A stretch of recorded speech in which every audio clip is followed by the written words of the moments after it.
अस्सलाम वालेकुम नाज़रीन, अनीका वॉइस के साथ आप सबको प्यार भरा सलाम। नाज़रीन, उम्मीद है आप सब खैरियत से होंगे। आज मैं आपके पास लेकर आई हूँ एक डरावनी और सच्ची कहानी। तो अगर आप हमारे चैनल पे नए हैं तो हमारे चैनल को सब्सक्राइब कर दें और बेल नोटिफिकेशन को ऑन कर दें ताकि आने वाली हर कहानी सबसे पहले आपको मिले।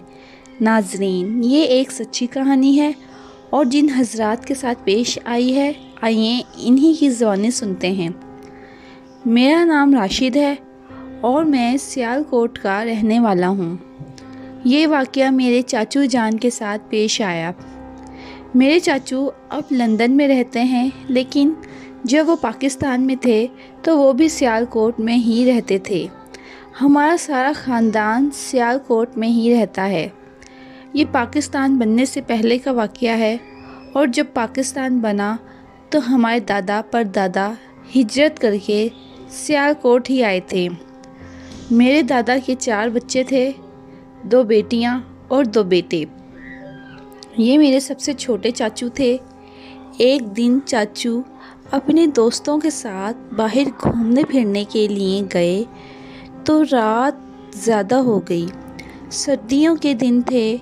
सब दोस्त अपनी अपनी गाड़ियों पर थे और मेरे चाचू भी अपनी ही गाड़ी पर थे।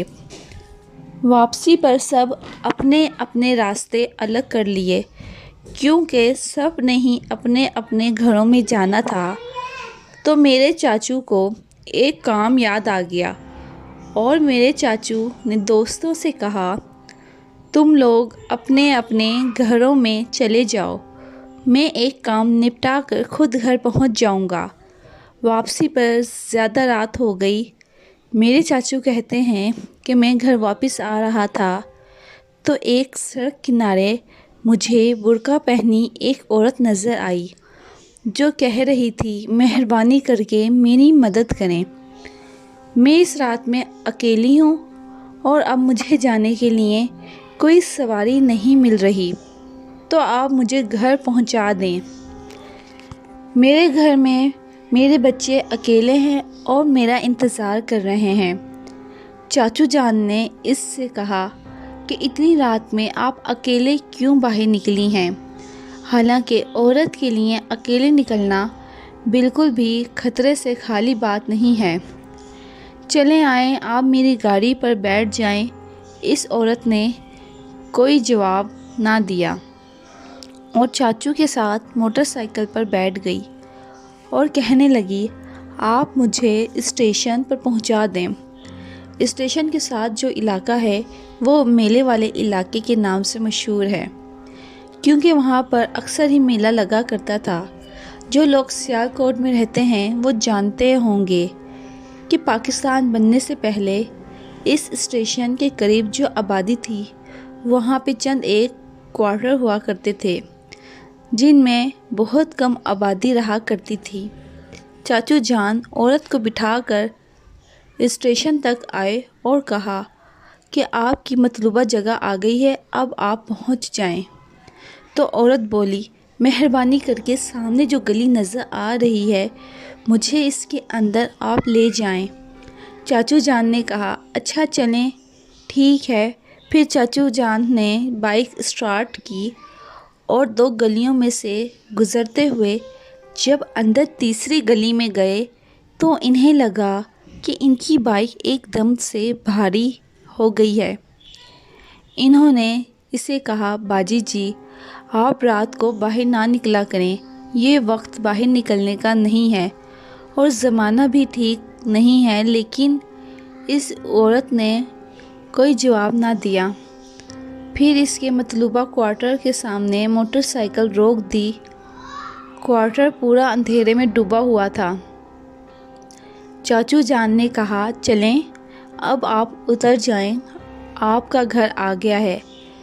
तो वो औरत उतर गई और चाचू जान ने जब गाड़ी स्टार्ट करना चाही तो मोटरसाइकिल ऐसे हो गई जैसे किसी ने सख्ती से पकड़ा हुआ है। मोटरसाइकिल चलने का नाम ही नहीं ले रही थी। मनो भारी हो गई थी। चाचू जान की बहुत अजीब कैफियत थी। चाचू जान ने कहा, یہ میری گاڑی کو کیا ہو گیا ہے؟ ابھی تو ٹھیک تھی۔ تو عورت بولی، بہت قسمت والا ہے تو جو بچ گیا۔ تیری ماں گھر بیٹھے تیری حفاظت کے لیے آیت الکرسی پڑھ رہی ہے، اور تیرے گلے میں جو تعویذ ہے اس کی وجہ سے میرے میں ہمت نہیں ہو رہی کہ تیرے کو نقصان پہنچا سکوں۔ اب تک میں تیرا خون پی چکی ہوتی۔ یہ سننا تھا کہ میرے چاچو جان نے اعوذ باللہ من الشیطان الرجیم پڑھی اور آیت الکرسی کا ورد کر کے موٹر سائیکل کو کک لگائی، اور پتہ ہی نہیں چلا کہ گاڑی کیسے سٹارٹ ہوئی اور فراٹے بھرتی ہوئی رواں دواں ہو گئی۔ اور چاچو جان کہتے ہیں، مجھے پتہ ہی نہیں چلا کہ میں گھر تک کیسے پہنچا۔ اور دروازے پہ آ کے چاچو جان نے خوب زور زور سے دروازہ بجایا کہ سب گھر والے اٹھ گئے اور دروازہ کھولا۔ اندر آ کے چاچو جان نے سب گھر والوں کو ساری بات بتائی تو دادی جان بولی، ہاں کچھ دیر پہلے تمہاری یاد آئی تو میں نے کہا رات کافی ہو گئی ہے، ابھی تک میرا بیٹا گھر نہیں آیا، تو میں نے تمہاری حفاظت کے لیے آیت الکرسی پڑھ کر حصار باندھ دیا تھا۔ چاچو جان کہتے ہیں، اس رات مجھے نیند نہیں آئی، ایسا لگتا رہا جیسے ساری رات کوئی میرے پاؤں پر ہاتھ پھیرتا رہا ہے، اور گھر میں عجیب سی بدبو پھیلی رہی۔ صبح اٹھ کے دادی جان نے محلے کے مولوی صاحب کو بلا کر گھر کا حصار بنوایا اور آیت الکرسی کا ورد کروایا اور قرآن خوانی کروائی، تو پھر جادو کی وہ بدبو ختم ہوئی۔ پھر کچھ دنوں بعد چاچو جان اپنے دوستوں کے ساتھ اس سیالکوٹ کے اسٹیشن پہ جا کے اسی کوارٹر والی جگہ پر گئے تو دیکھا وہاں پہ کوارٹر نام کا نام و نشان نہیں ہے، بلکہ کوارٹر کا ڈھیر رکھا ہوا ہے، کوڑے کا ڈھیر رکھا ہوا ہے۔ تو میرے چاچو جان سمجھ گئے وہ کوئی ہوائی چیز تھی جو کہ چاچو کو ڈرا رہی تھی یا خوف زدہ کر رہی تھی یا نقصان پہنچانا چاہتی تھی۔ دوستو، یہ ایک سچی کہانی ہے۔ آپ کو ہماری کہانی کیسی لگی کمنٹس میں ضرور بتائیے گا۔ اس کے ساتھ انیکا وائس کو اجازت دیجیے۔ اللہ حافظ۔